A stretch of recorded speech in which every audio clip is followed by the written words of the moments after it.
खबरों के निष्पक्ष विश्लेषण के लिए सब्सक्राइब करें Jantantra TV and press the bell icon. Never miss any update. Lockdown 4 जारी है और यूपी सरकार मजदूरों को काम देने की बात कर रही है और योगी सरकार का कहना है कि आने वाले समय में यूपी रोजगार और एक्सपोर्ट का हब होगा। इस पर बात की है यूपी के ब्यूरो चीफ राधाकृष्ण त्रिपाठी ने यूपी के औद्योगिक विकास मंत्री सतीश महाना से।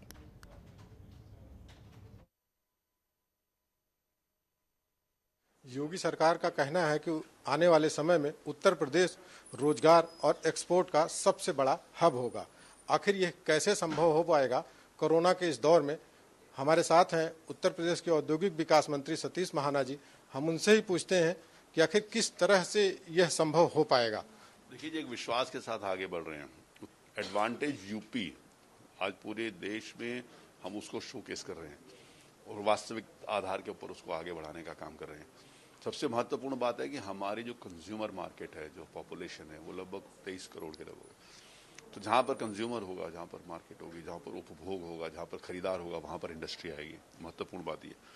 दूसरी बात यह है कि हमारे पास एग्रीकल्चर लैंड है, हमारे पास बहुत बड़ा एग्रीकल्चर लैंड है, हमारे पास वाटर रिसोर्सेज बहुत अच्छे हैं, हमारे पास स्किल्ड मैन पावर बहुत है, पहले से ही बहुत था। और आज भी जो लोग काम करते थे इंडस्ट्रीज के अंतर्गत, वो अगर उत्तर प्रदेश में वापस आए तो यहीं पर रहकर अपना काम खोजने का प्रयास करेंगे। हमारे पास दूध का सबसे बड़ा प्रोडक्शन है, आईटी हमारे पास हब है, डिफेंस इंडस्ट्रियल कॉरिडोर हमारे पास है, एक्सप्रेस वे का नेटवर्क सबसे बड़ा हमारे पास है। तो ये सारी चीजें जो एडवांटेज यूपी है, जो पूरे देश के अंतर्गत हम देश और दुनिया में शोकेस कर रहे हैं। हमारे पास काम करने वाले इच्छा शक्ति वाले मुख्यमंत्री हैं, हमारे पास एक टीम है अच्छे ऑफिसर्स की जो आगे बढ़ेगी। तो इस समय ये सारी की सारी चीजें होती है, एक भाव होता है काम करने का, एक आत्मविश्वास होता है और उस आत्मविश्वास को वास्तविकता में बदलने का काम हमारे प्रदेश की सरकार कर रही है। माननीय मुख्यमंत्री जी के नेतृत्व में हम उसमें जरूर सफल होंगे। सर, उत्तर प्रदेश जो बाहर की कंपनियां हैं, चाहे वो चाइना में हो, जापान में हो या जर्मनी हो या फ्रांस की, उनसे लगातार संपर्क में है। किस तरह की सफलता मिल रही? देखिए, अब हम सब लोगों से संपर्क में, ये बहुत सारी चीजें ओवरनाइट नहीं होती, बहुत सारी चीजें का प्रश्न ऐसे नहीं होते जिनका तत्काल रेडी आंसर हो। उसमें होता ये है कि हम इस बात को वॉच कर रहे हैं कि कौन कौन सी कंपनियां हैं जो चाइना से शिफ्ट कर सकती हैं।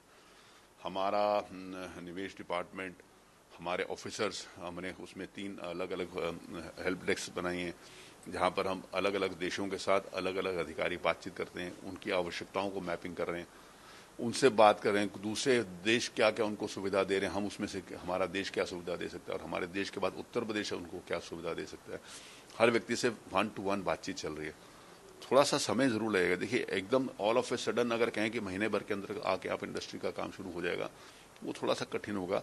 लेकिन ये सच है कि उत्तर प्रदेश इंडस्ट्रियलाइजेशन के एक नए युग की शुरुआत करेगा, उत्तर प्रदेश के इंडस्ट्रियल हब बनेगा। उत्तर प्रदेश इंडस्ट्रियल हब बनने के लिए एक विश्वास के साथ हम आगे बढ़ रहे हैं। हम कोई भी, मैं कहता हूं कि we will not leave any stone unturned. हम कोई भी ऐसा अवसर खोएंगे नहीं जिससे उत्तर प्रदेश में हम इंडस्ट्री को ला सके। हम हर चीज को विजिलेंटली वॉच कर रहे हैं, उनसे संपर्क में, उनसे बातचीत में, उनके अनुरूप जो सूट करती हैं प्रदेश के हित में जो पॉलिसी हो सकती है और इंडस्ट्रीज को भी सूट करती है, दोनों को मैच करके उस प्रकार की पॉलिसीज को भी रिव्यू करने का काम हम कर रहे हैं।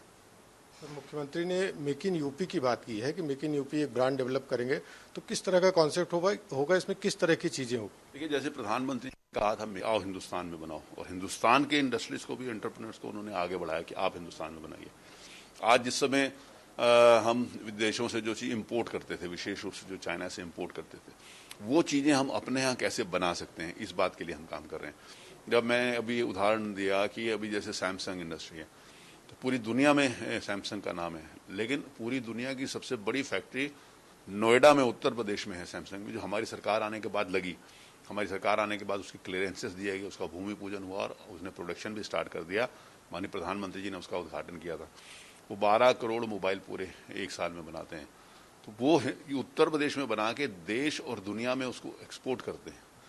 तो make in UP for whole of the world. पहले हम कहते थे दुनिया में बने, देश में आए, आज हम कहते हैं उत्तर प्रदेश में बने और पूरे देश और दुनिया में जाए, इस ओर हम काम कर रहे हैं। एक आखिरी सवाल कि आज चाहे वो आईटी इंडस्ट्री हो या ट्रांसपोर्ट सेक्टर हो या फिर और कोई सेक्टर हो, तो जो इस समय जो मिडिल क्लास का जो एक रोजगार का बड़ा जरिया हुआ करता था, वो बहुत मुश्किल में है और ऐसे में बहुत नौकरियां संकट में हैं। तो इनकी स्थिति में कुछ सुधार का होता है? ये सुधार होगा, कठिन समय है, इसमें कोई शक नहीं है कि दो ढाई महीने मार्केट्स बंद रही, 2-2.5 महीने प्रोडक्शन बंद रहा, 2-2.5 महीने एक अनिश्चितता का वातावरण पूरे देश में नहीं पूरी दुनिया में रहा और आज भी है। आज भी उसके वो जो बादल छटे नहीं है कि हर चीज़ कोई क्लियर होगी, आज भी अनिश्चितता का वातावरण है।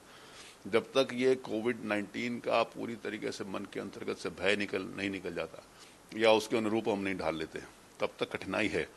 लेकिन वो कठिनाई बहुत ज़्यादा समय के लिए नहीं है, वो कठिनाई दूर होगी और हम एक नया न्यू नॉर्मल की ओर बढ़ेंगे और जो न्यू नॉर्मल होगा वो पहले से अच्छा होगा, इस विश्वास के साथ आगे बढ़ेंगे। शुक्रिया सर हमसे बात करने के लिए। तो संकट जरूर है लेकिन उम्मीदें भी जिंदा हैं। उत्तर प्रदेश सरकार लगातार रोजगार और एक्सपोर्ट की दिशा में काम कर रही है और पूरा रोड मैप किस तरह से तैयार है ये भी तय हो गया है। कैमरामैन रोशन यादव के साथ राधाकृष्ण त्रिपाठी, जनतंत्र टीवी, लखनऊ।